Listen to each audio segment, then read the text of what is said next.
Bienvenidos de nuevo a Oportunidades en Grecia, el podcast en el que tratamos de acercar las oportunidades en el marco de la internacionalización, de la exportación, la inversión y la captación de financiación que el país presenta para la empresa española.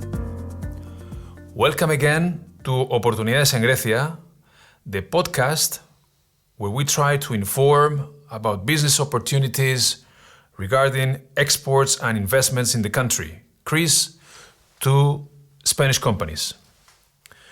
Today, in our 5th episode, we will talk about cosmetics. We could not have a better candidate to do so than Anagnosti Choukalas, a good friend, expert in biological sciences, and head of APIVITA Human Resources, Education, and Sustainability. APIVITA is a Greek company specialized in natural cosmetics, from ingredients that come from beekeeping and the Greek flora, which has enjoyed great success from its creation in 1979. APIVITA makes part of the Spanish group PUIG from 2017, and its production is distributed in 54 countries. The success of the project certainly has to do with the strengths of both companies brought to the table. But before launching ourselves with our expert of the day and learning more about cosmetics in Greece and the cooperation experience between APIVITA and PUIG, let me mention a few details on the cosmetics market in Greece. First of all, imports versus exports. The coverage ratio of imports through exports varies a lot among different items in the market. Exports cover imports in essential oils. It's not the same thing for perfumes, for instance. When it comes to the countries that sell most in Greece, France is the leader, followed by Germany, Ireland, and so on. Spain is the 6th country by the amount of exports to the country. Another idea, mass consumption brands with a presence in the country are Estée Lauder, L'Oreal, Procter & Gamble, or Unilever. But they're also Greek labels, and APIVITA is a great definition of them. So let's jump into the Q&A with Anagnosti. Anagnosti, the company, as I mentioned, is well known for its relationship with the beehive, the importance of the ingredients, and innovation. How did the company apply all these concepts to tackle the local market? Okay, first of all, what we like to say, APIVITA is a natural beauty care brand that was born of bees in Greek nature and raised by science. So in order to translate this into more simple words, I would say we're a beauty care company that was established in 1979 by two young pharmacists, Nikos and Niki Koutsianas, who decided to offer natural, safe, effective, and holistic products to their friends and family at first, and then to their customers. The combination of bee products like propolis, honey, royal jelly, beeswax, with plants from Greece, natural plant extracts from Greece, and combine them with science is what brings APIVITA to the forefront of innovation in the natural cosmetics industry. We've been doing this for 44 years now, since 1979, and I would say that the key to our success is that we are a purpose and philosophy-driven company, and we stay true to our values, and we're very focused on science, combining science and verifying the power of nature and augmenting the power of nature and the power of the beehive. APIVITA is not only extracting and using natural ingredients, APIVITA is also looking to preserve them at the same time. We do all these things in a very sustainable way so that we have enough resources to keep on doing it. If you think about it, nature is very giving to us, and we need to pay more attention and to make sure that we take from her in a very sustainable way. So at APIVITA, we practice sustainable beekeeping. We take enough raw materials and try to augment their power and their impact in the formulations by using as little as possible, but augmenting it with the help of science and delivery systems. This is a very difficult task. It's not easy. It takes years of know-how and a great collaborations with more than 75 universities across the world and scientific research centers, and in 26 different countries. We're very focused on this part, and we're very focused on doing things together, because as we know, if you want to go fast, you go alone, but if you want to go far, you go together. Well, that could explain part of the success of the company, of course. I want to talk to you also about the way you tackle the local market versus the way you've been trying to tackling international markets, particularly regional markets, and then markets that are maybe far away. And what role did that play in the expansion of the company and the particular characteristics of the country, Greece, as a country that, as we've mentioned before, sometimes it receives a lot of tourism yearly? Okay. Quite frankly, as I said, APIVITA was born in the pharmacy, so it has a apothecary background, as we like to say. So it's very focused on, as I said, efficacy and safety, and it delivers that through the power of nature and science. The local market was not an easy task because we're talking about 1979. Of course, I was not around then, but still the challenge was big because not only you were delivering cosmetics to the pharmacy channel, but you were also delivering natural cosmetics. And natural cosmetics back then was something very niche, if not non-existing. One of the pioneer companies was APIVITA, and what the two young pharmacists decided to do is to ask their fellow pharmacists to offer these effective and safe products to their customers, and by the hand of the pharmacist, who is basically well connected with the family and with people, their offering was taken as valuable, and slowly, because of the efficacy of the products, it became viral. And over the past 44 years, it's been an uphill struggle, as I said, because we had to go up against big names and big brands, multinational brands in the Greek pharmacy. However, after 44 years, we can say that we're the number one market share brand in the pharmacy, and a lot of segments like in lip care and hair care, number 2 in face care, and we have about a 12% market share, going for 13, and that's probably the highest in the Greek pharmacy right now, which is quite unusual because if the characteristic of the pharmacy channel globally is the domination of French brands. Okay, so Greece is quite an exception, I would say, because you have 3 very good local brands like APIVITA, Kores, Fresiderm, and they own altogether about 40% of the market, of the pharmacy market. So this is very interesting because we have great representatives with great products, with great values as companies, and with the purpose to deliver these safe, natural, and effective products to the pharmacy. APIVITA has been a pioneer in sustainability since 1979, which again was something very new. So in other words, we trained not only the end customer, but also the B2B customer.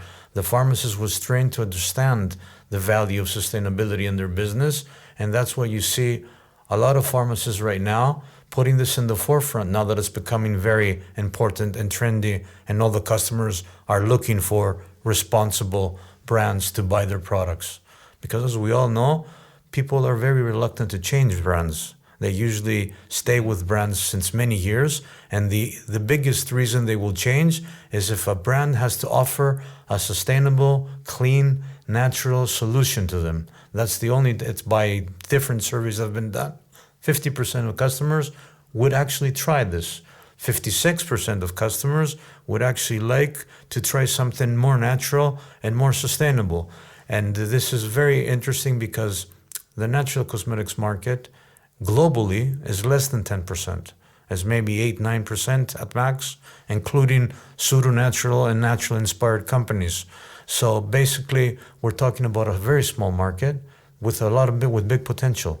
And in Greece, the market is even smaller, although we have these two big representatives, APIVITA and Kores. So the challenge was very big for us. Now we'll get to the relationship with PUIG, but beforehand you mentioned something in previous conversations that I found very interesting.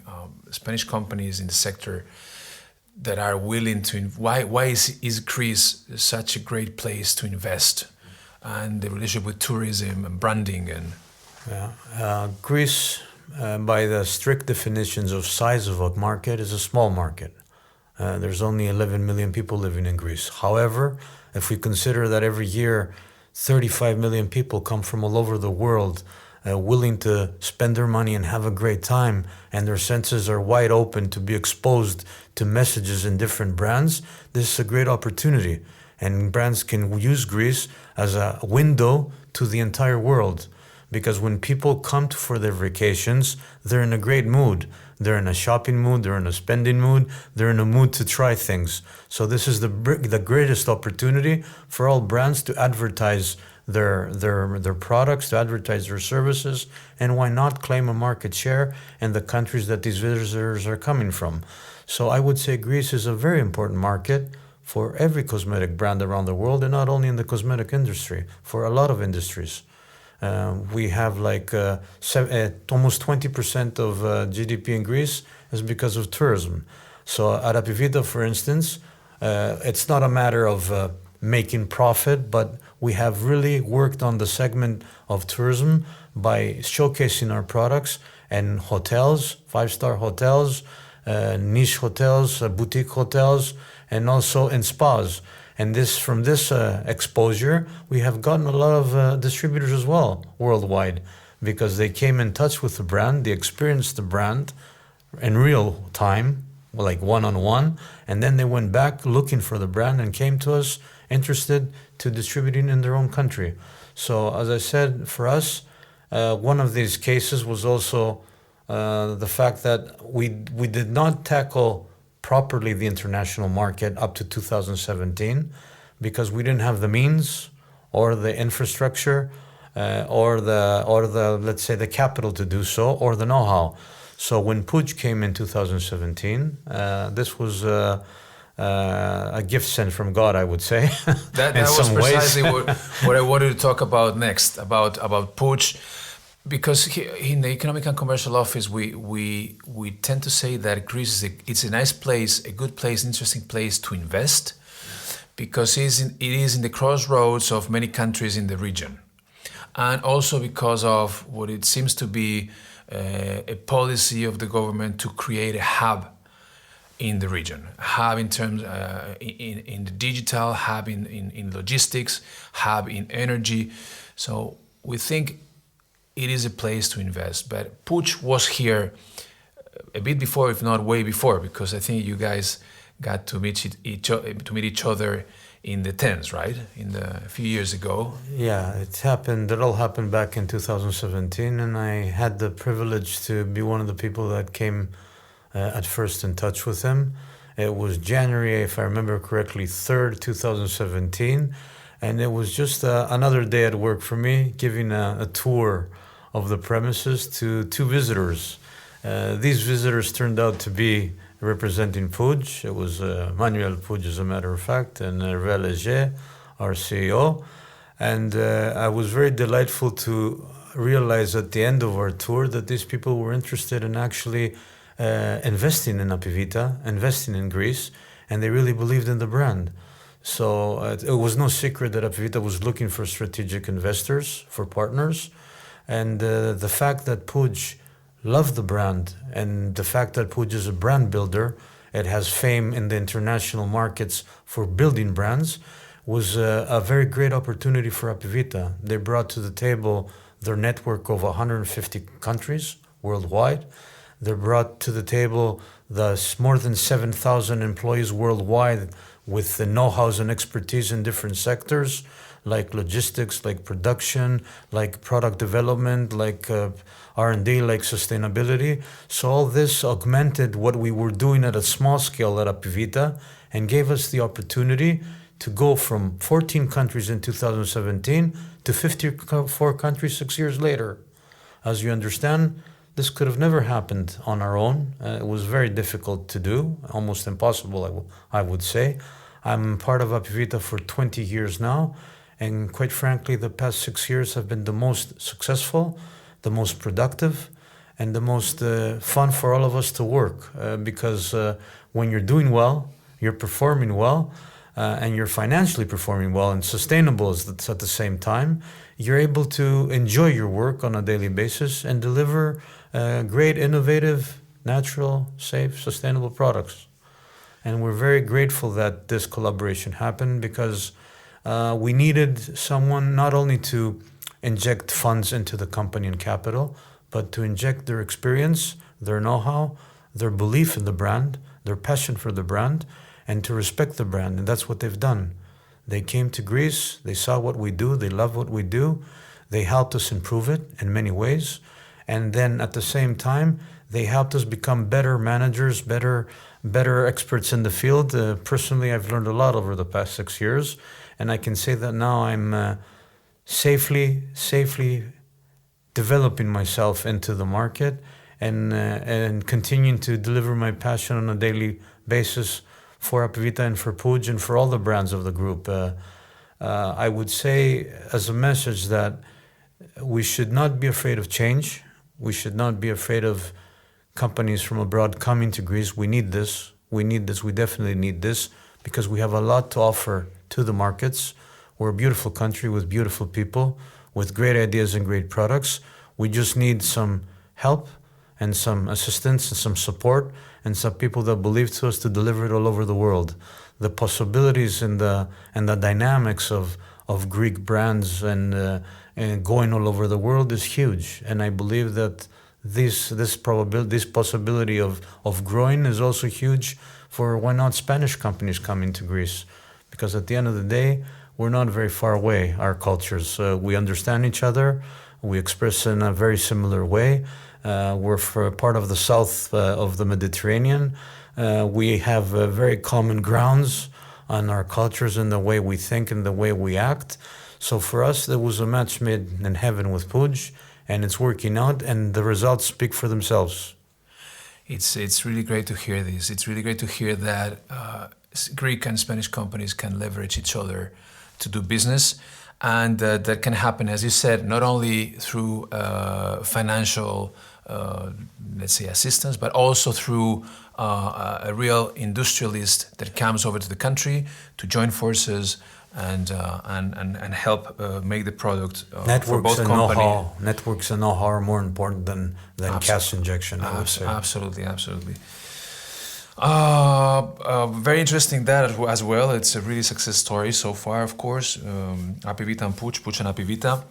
And now, Anagnosti, what about the future of the sector? Can you tell us a little bit, this is the million-dollar question, what's going to happen in the next years with the sector? Maybe you can tell us a little bit worldwide, Europe-wide, and Greece-wide. What can we expect about cosmetics in Greece? And there particularly, I would like to know your opinion, your very expert opinion on things that seem to be trendy these days, such as the words eco, bio, the do-it-yourself. And you were mentioning to me a few days ago the refill, the potential of refill in the future. What do you think about all those things? That's a great question, actually, and a very challenging one. I don't like being a prophet, or I don't consider myself such a big expert of the market. However, with the little experience of 20 years that I have, I can say that a cosmetics market is very resilient. The lipstick effect, as we call it, is a reality. The cosmetics market has been resilient through many ups and downs, many crises, financial crises, and has been through them and survived.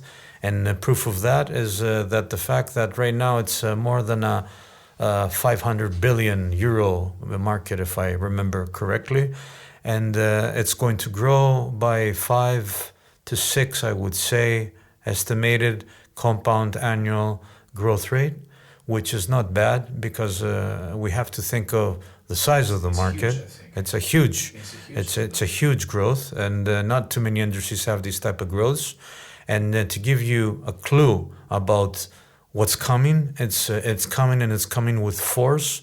It's the more sustainable brands, the not just natural and organic, the sustainable brands, the responsible organizations and the cosmetic markets that will turn the industry around, because customers are demanding, especially the young generations, that companies are becoming more responsible and more sustainable and give back to society and give back to the environment.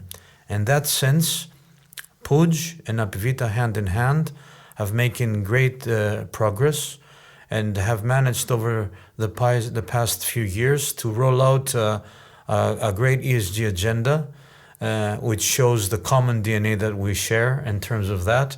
And we're very proud to say that by 2030 we will be contributing to the reduction of the rise of the temperature to 1.5 degrees according to the Paris Agreement, and probably by then also we'll be managing to go to achieve a net zero status in terms of our emissions impact. These sound complicated things to most people that might hear it. However, they're not. I've been in the industry, cosmetics industry, for 20 years. I've been in the biological sciences and sustainability field for more than 40 years now. To be honest with you, I see that it's time for action. It's time for companies to come forth and take the role of leaders and lead the world to a different place, a better place for future generations. Now, when it comes to innovation, of course, innovation is AI, artificial intelligence, digital things, digital. We see that a lot of brands are just focused on the digital world right now. However, I am a big fan of human-to-human business, and I believe that the human factor will always be paramount in any sort of industry and business, and especially in the cosmetics. We just need to learn how to use these innovative tools to expand further our frontiers and to reach new heights of development, and why not reach new heights of delivering even more sustainable, more efficient, more natural products. Because right now there's limitations in the market still, because it's a relatively small market, the natural, effective, clean, sustainable, let's say, cosmetics market. As I said, it's not even 10%, but it's going to grow because the likes of the big companies also, like L'Oreal, like Unilever, of course PUIG, okay, because it's considered a huge company with more than 3.5 billion in revenue and 7,000 employees across 150 countries. They've turned it around. Their biggest focus, their biggest strategic pillar is sustainability, is the ESG agenda. And they're rolling out and they're coming very strong, as most companies are. And I really believe that in the next few years, we will see customers regaining their trust into brands, regaining their belief that businesses and brands can go hand in hand with communities and build a better world in the future. And for me, that's the biggest and most important value innovation that can happen. We need to reconnect ourselves with each other and with nature. It makes a lot of sense. Let me ask you briefly about, you mentioned artificial intelligence as a future trend and so on and so forth.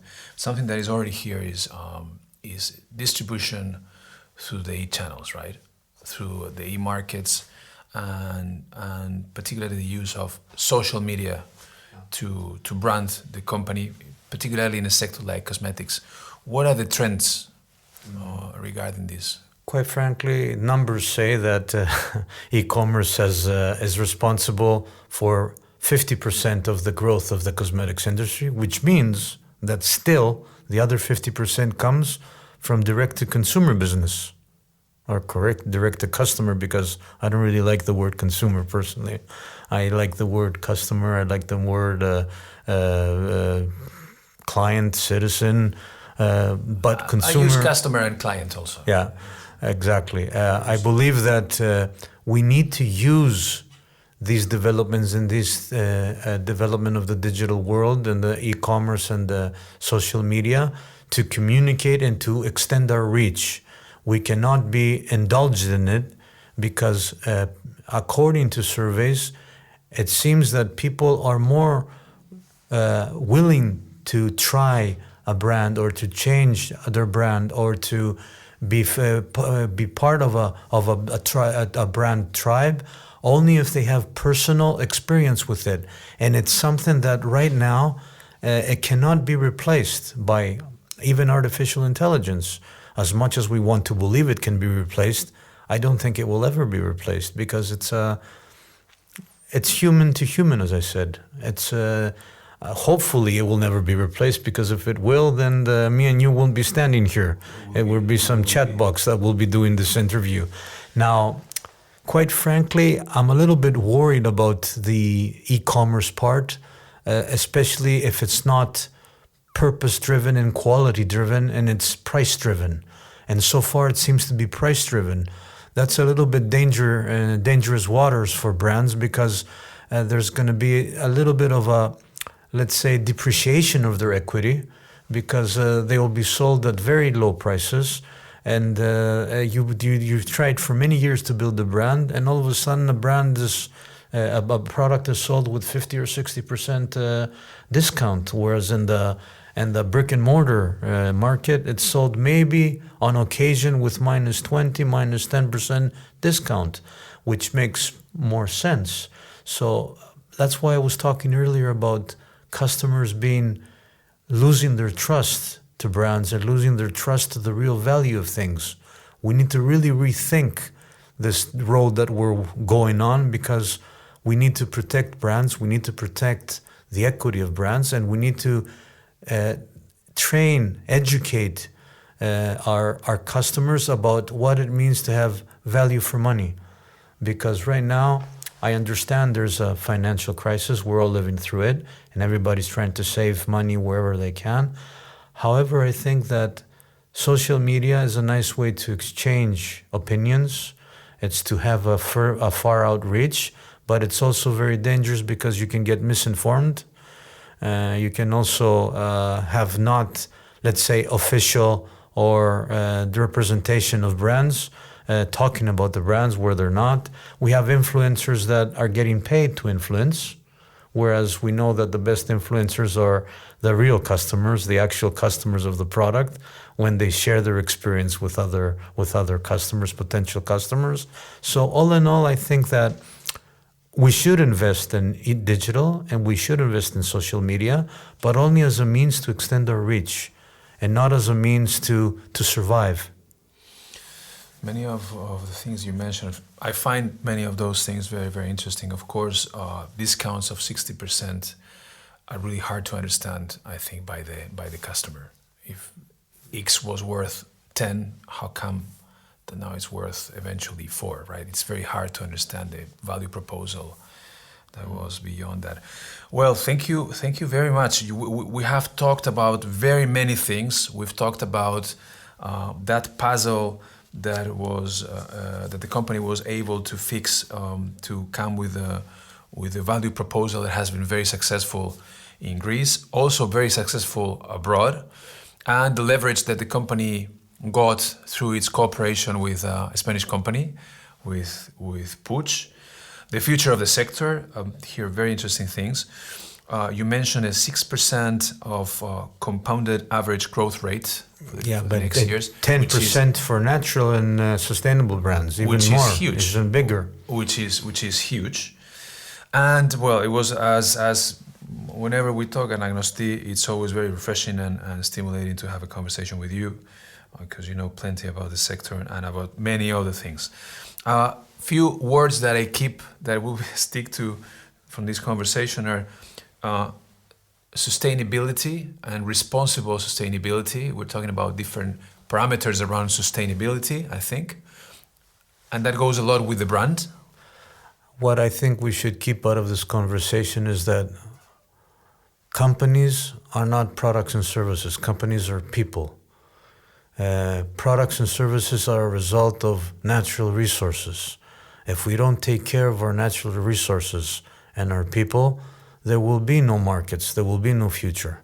So that's why we need to be more sustainable, that's why we need to be more responsible, and that's why we need to take care of the planet, which gives us all the resources in terms of ingredients, in terms of energy, and we make all these beautiful products and services, and we need to take care of our people, the people of the brands, the people of the market, the customers, everyone, because this is what is the force of brands, people and nature. That's why I wanted to mention sustainability in a broader sense, as you explained. And you talked a lot about safety from the company. It might seem obvious, but it's a word that it resounded a lot in the conversation. And then I liked the way you talked about virality at the beginning of the company, the word to mouth in the pharmacy, in the apoteca, and how you got back to the human approach to everything, even if there are e-markets where you can sell and things can be done through the platforms. Right? It's just an effective tool, e-markets. So as I said, Anagnosti, thank you very much for your time. It's been really nice to share it. You're welcome, and thank you for bringing us together and giving the opportunity to businesses to share their experiences with Spanish companies. I've learned a lot by collaborating with you the past few years and with the Spanish Embassy. And that, quite frankly, I've learned a lot through the conversations with other people from other industries that are representing Spanish companies in Greece. And this is what it's all about. We need to share.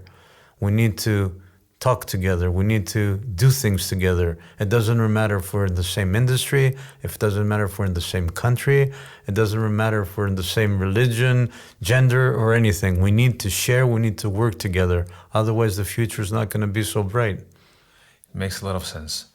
Up to here. Nos vemos de nuevo pronto en Oportunidades en Grecia. Aún hay mucho que conocer. La ley de desarrollo, infraestructuras ferroviarias, digitalización. Hasta pronto.